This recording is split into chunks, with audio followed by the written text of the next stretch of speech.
tá tudo mudando. Aliás, o tempo todo tá tudo mudando. Para a gente vencer diante das mudanças, a gente precisa lembrar do que é mais importante. Quer saber mais? Vem pro vídeo.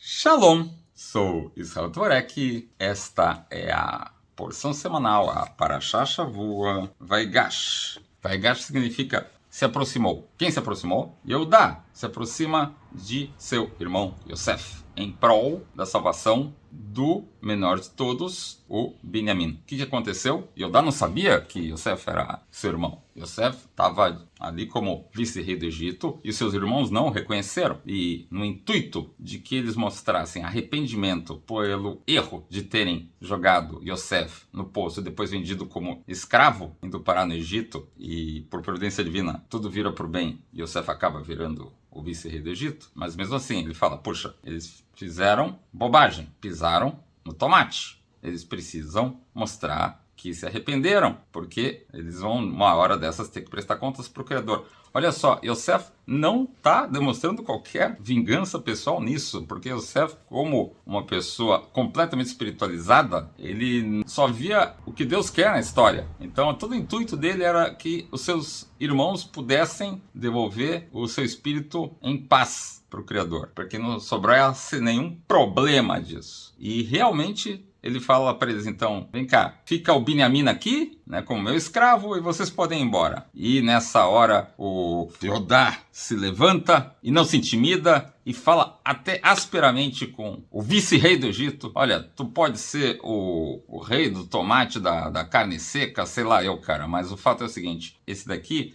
é o único que sobrou dos filhos amados do nosso pai. Nosso pai já está até hoje lamentando que um não está. Aí se você ficar com esse daqui como escravo, nosso pai vai morrer de desgosto. Então fico eu no lugar dele, mas de jeito nenhum que vai esse menino. E o Yosef não aguenta e acaba se revelando. Fala para todos os outros escravos lá do Egito, dos guardas, ó, fora daqui. Ele ficou sozinho diante de todos os outros irmãos. Quer dizer, ele podia ter até morrido na mão deles, entende? Ainda mais com aquela história de que ele ia pegar o pequeno para escravo. Mas não, ele ficou sozinho com eles e se revela. E aquela choradeira toda, aqueles urros todos, chegou na casa do faraó e tudo mais. E o faraó e os outros seus seguidores também ficam muito felizes quando sabem que o Yosef não era qualquer um, mas sim o descendente de uma casa nobre, o descendente de Yaakov. Quer saber mais da parte histórica disso? A gente tem vários vídeos a respeito da parte histórica, da parte de Midrash,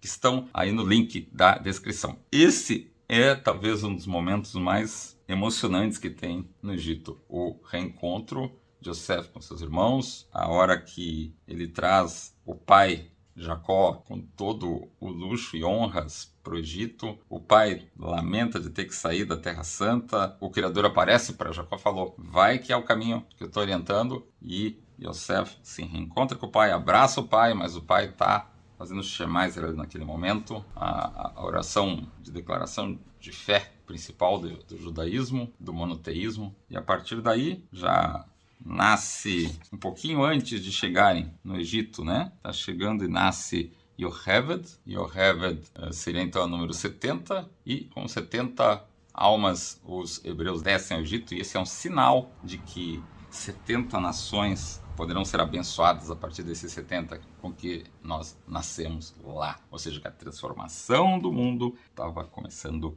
a acontecer. Essa emoção toda de alegria, de gratidão, de felicidade, de que a gente está no começo do trabalho, de que as coisas podem melhorar, de que tudo pode virar para o bem, é algo que você expressa, que você toca fundo na gente quando realmente bate um like aí no nosso vídeo, quando você recomenda esse nosso trabalho para os amigos, quando você manda um pix para dar uma força aí para a gente melhorar continuamente esse nosso produto que a gente busca entregar, quando você nos acompanha nas redes sociais, participa das aulas aí, presenciais, online, enfim, quando você transforma a sua vida por estar dedicando alguns minutos para a tua espiritualidade se manifestar. Muito bem, a gente rapidamente dá uma voltinha, então, passando pelos temas de Mussar e de Kabbalah, ou seja, aqui envolve, seja os temas de ética, de moral, e também uma pitadinha da parte espiritual, mística, que está animando, que está dando força para todos estes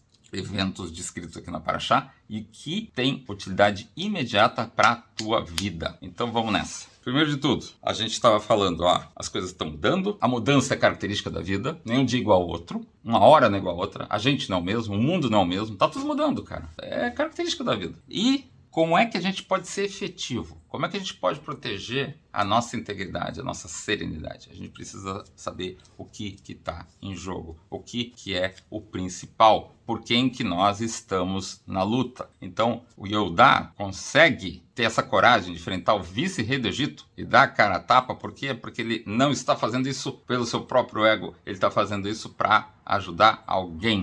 Ele está fazendo isso para ajudar uma pessoa. Ele está fazendo isso para ajudar o Binyamin. E quem é o Binyamin? Quem é o propósito maior? Qual é a maior preocupação? Qual é o irmãozinho caçula da gente? São as crianças. Então, qual é o tipo de hinur? Qual é o tipo de educação que a gente está dando para os nossos pequenos? E depois que eles crescem, como pré-adolescentes, como adolescentes, ou o exemplo que a gente está dando agora que eles começam a entrar na vida adulta, e a gente sabe que hoje a educação é uma coisa permanente, qual é o tipo de mestre que a gente está sendo, qual é o tipo de exemplo que a gente está sendo, porque é inescapável a gente servir de modelo para aqueles que nos cercam, para aquela criança interior que elas têm dentro de si, e qual é o tratamento que tu estás dando para a criança que você tem dentro de si. Que tipo de pai e mãe você está sendo e que tipo de pai acabará sendo introjetado dentro dessas crianças. A hora que a gente percebe por quem a gente está na luta,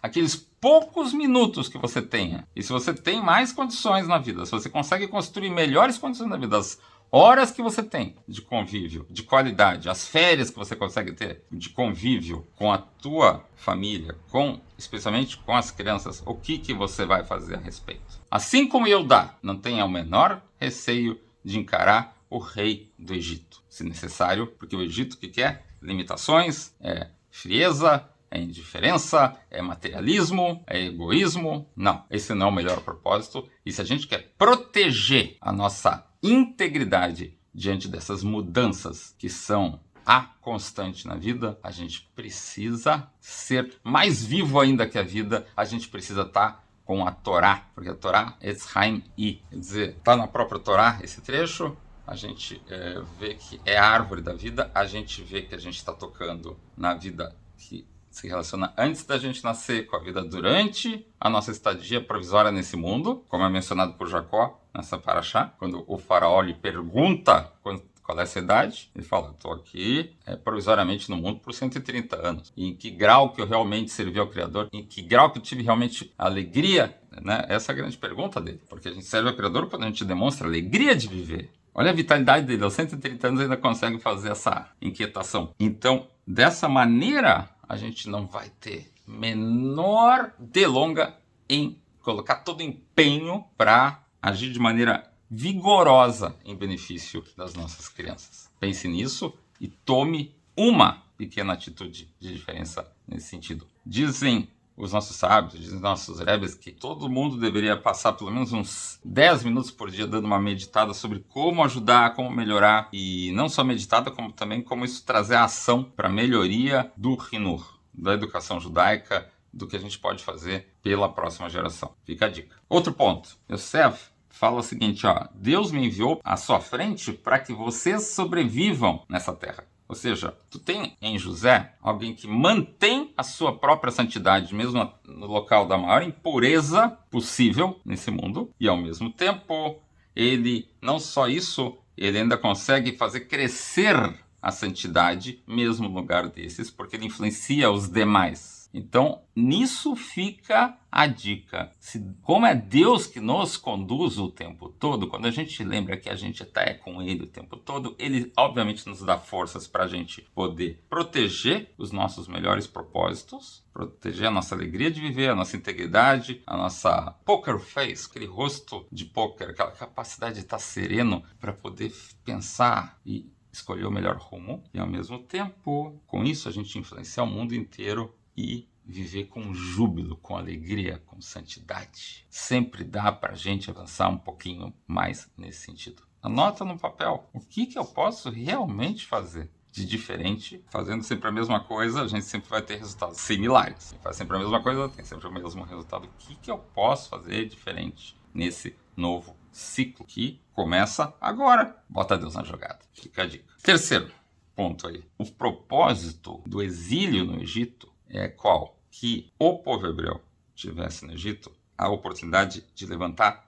todas as faíscas de santidade que lá estivessem, porque isso é que faz a gente ir em cada lugar no mundo, no tempo, no espaço, é que a nossa alma veio para esse mundo para resgatar uma série de tesouros, de diamantes que estão escondidos em cada tempo, em cada lugar, em cada momento, e que só você pode fazer, mais ninguém pode fazer. E bem naquele momento, por José ser o vice-rei do Egito, ele torna o Egito a maior potência mundial. Então, toda a riqueza, todos os tesouros materiais do mundo acabam se reunindo no Egito por causa daquele processo de ter poupado nas vacas gordas alimento. Ele consegue vender caro o alimento para o mundo inteiro. Então, o Egito se torna a maior potência mundial. Então, todas as riquezas do mundo estão na mão do Egito. E o propósito do exílio do povo hebreu dentro do Egito é levantar os tesouros espirituais que estão nessas riquezas e trazer consigo. Por isso que, séculos depois, quando o povo judeu vai sair de lá, é ordenado que eles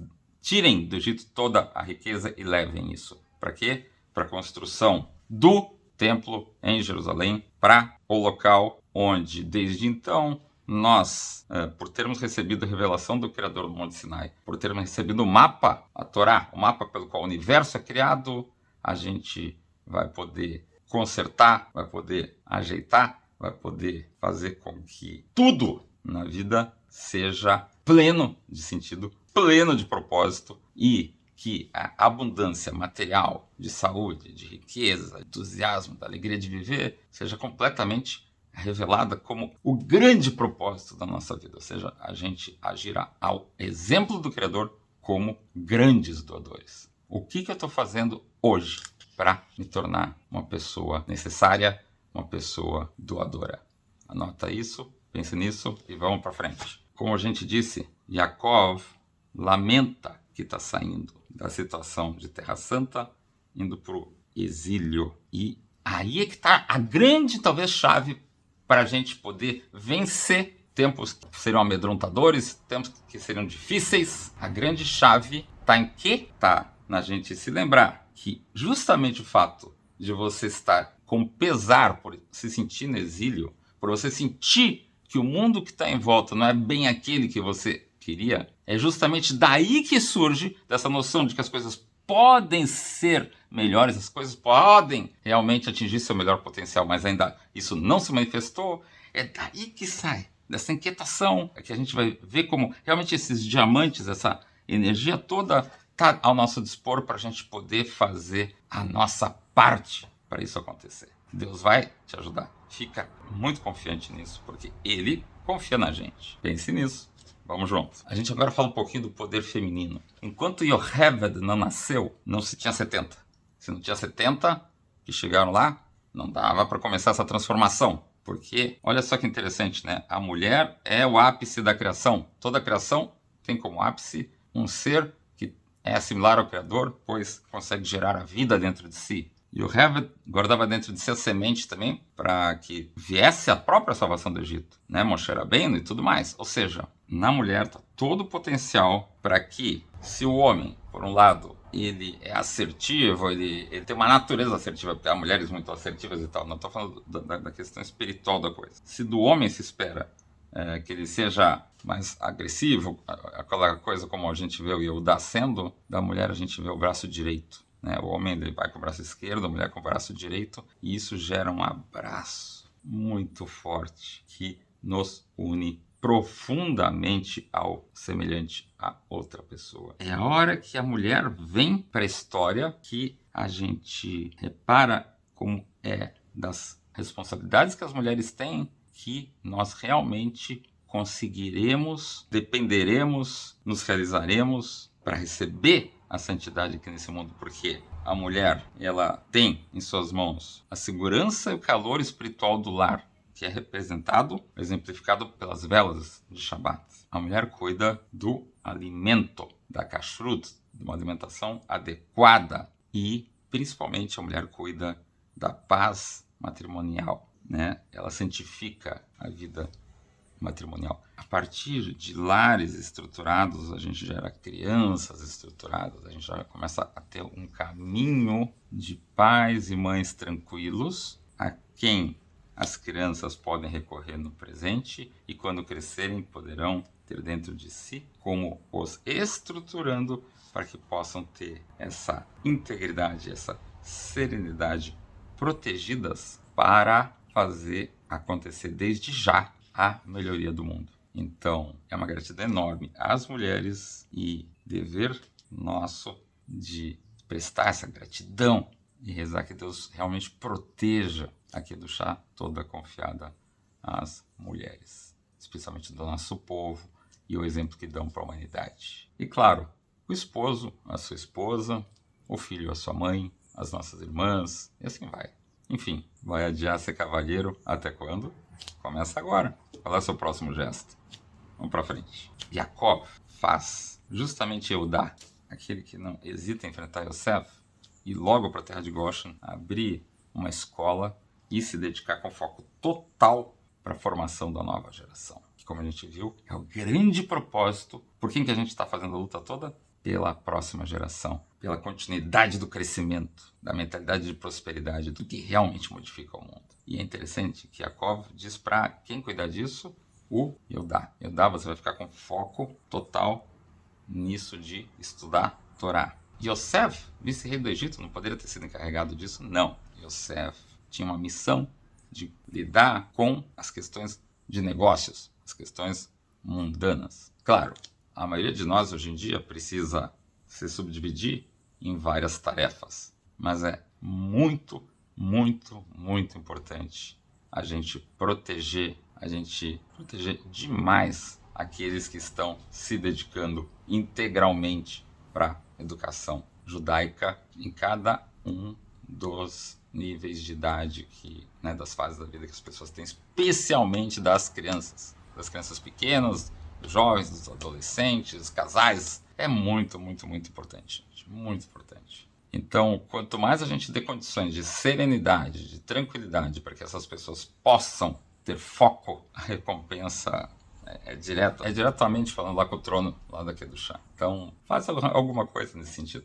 Cuida do que você pode fazer nisso na tua vida, que você tenha momentos para tua transmissão de tradição na família, na mesa de Shabbat, tá levando os filhos para a escola. Seja um bom ouvinte e ajuda a criança a desenvolver a forma da Torá, a forma judaica de solucionar, de recorrer ao Criador para não hesitar em meter a mão na massa e resolver com confiança cada um dos problemas. Uma coisinha de cada vez. E principalmente, a gente apoia demais quem está dando aula de Torá. Se diz até o seguinte, por que a gente paga um mestre? Porque ele está deixando de trabalhar para trazer sustento da família dele para ficar se dedicando ao ensino para as nossas crianças. Ou seja, a gente sustenta o mestre, a gente está indenizando ele, não por ele estar ensinando nossos filhos, indenizando ele pelo tempo que ele ia dedicar à própria família, para que ele se dedique também à nossa. E claro, uma pessoa que é especialista acaba ficando cada vez melhor. Maestria se adquire com 10.000 horas de prática em determinado assunto. Vai esperar até quando? Adquira também a sua maestria e, enquanto isso, ajude aqueles que estão ensinando. Pense nisso e vamos agir. Vamos à obra, arregaçar as mangas. E, principalmente, a gente agora vai falar de uma questão importantíssima. O comportamento dos irmãos de Yosef acaba sendo fundamental e a gente lê e recorda no mérito deles e das suas reencarnações nos sábios da época do Rabi Akiva, que a gente pede ao Criador que zere a nossa conta no dia do perdão, para que a gente possa ter uma nova chance, uma nova oportunidade e, pensando bem, a gente sempre precisa de uma nova chance, de uma nova oportunidade. Qual é o argumento, então? O ápice aqui. Olha só, Yosef não estava pensando em si. Yosef só estava pensando em servir ao Criador. Yosef até ficar aturdido quando eles vêm pedir perdão para ele, porque ele não é para mim, é de Deus que aconteceu toda essa confusão, Deus que botou essa ideia na cabeça de vocês, vocês acabaram fazendo como fizeram, e Deus quis que disso tudo eu acabasse me tornando o salvador da nossa família, tirando a nossa família da fome e ainda por cima, botando a nossa família por cima, né? Por cima da carne seca, por cima de todas as dificuldades. Então, se a gente quer assegurar estarmos vivendo num nível de consciência em que a nova oportunidade sempre seja melhor aproveitada, façamos ao Criador, vamos fazer assim, vamos pedir para Deus, Hashem, Hashem é o nome, né? Hashem, o nome de Deus, né? Deus, por favor, nos trata como Yosef tratou seus irmãos. Yosef era só de carne e osso, assim, um ser de carne e osso, só botou tu, nosso Deus, na frente, entende? Por favor, trata a gente com essa mesma bondade. Hashem, por favor, trata a gente como Yosef tratou seus irmãos. Desse jeito, a gente vai acabar se dando conta que mesmo as escolhas que não estavam muito certas, que a gente tenha cometido, fazem parte do capítulo anterior. E hoje, se a gente quiser, está iniciando um novo capítulo no livro da nossa vida. E a gente vai cuidar muito melhor do que a gente vai escrever. Ou seja, como é que a gente pode aumentar a nossa habilidade de transformar nossas ações erradas em méritos? Como é que a gente faz com que Deus julgue as bobagens que a gente comete como algo que, no fundo, pode dar certo? Como é que a gente faz para Deus tratar bem aquilo que a gente meio errou? Como é que a gente faz para Deus tratar a gente como a gente gostaria de ser tratado? Bem simples. Te acostuma a julgar os outros favoravelmente. Para a gente ser julgado favoravelmente, que a gente se acostume a dar sempre um voto de confiança, o benefício da dúvida e, principalmente, para proteger isso, não seja ingênuo ou trouxa. Não é disso que se trata. A gente precisa desconfiar daqueles que estão dominados por um nível mais baixo de frequência. A gente precisa fazer o que Deus manda. Deus diz o seguinte, procura os meus mestres, procura os meus sábios. Mas, diante do desconhecido, diante das pessoas que a gente conhece, diante das pessoas notoriamente boas, te habitua a sempre desconfiar que se a pessoa errou, tem coisa boa por aí, tem coisa boa daí. Diz a nossa tradição que ao finalizar os 120 anos de vida de alguém, vai ser mostrado um filme no qual, de uma pessoa onde vão ser cometidos tais e tais erros, isso, aquilo e tal. E aí vão te perguntar como é que você julgaria essa pessoa. Aí tu vai responder. E lá de cima vão te dizer, essa pessoa era você. Então, fica a dica, te habitua a julgar favoravelmente. Com essas palavras, a gente espera que tu estejas cada vez mais inspirado, que transmita um grande carinho pela tua família, as pessoas que você tem em volta, o cônjuge, os pais, as crianças aí em volta, os vizinhos, colegas, cliente, chefe, enfim, o porteiro. Cara, trata de não adiar a felicidade em compartilhar com os outros o teu melhor potencial, a tua melhor versão. O teu like nesse vídeo faz muita diferença. Chama mais gente para assistir, chama mais gente para participar dos nossos encontros aí presenciais online. Tá? Agradecemos demais, como sempre, o Pix, que faz a gente ter condição de ir melhorando continuamente esse serviço que a gente busca entregar. E, principalmente, te cuida, protege muito a tua alegria, teu entusiasmo, a tua vibração de viver, para que você possa celebrar desde já, cada hora, cada momento da tua vida e principalmente um lindo e delicioso Shabbat, cercado de todos que te amam, da tua família e amigos. E até o próximo vídeo!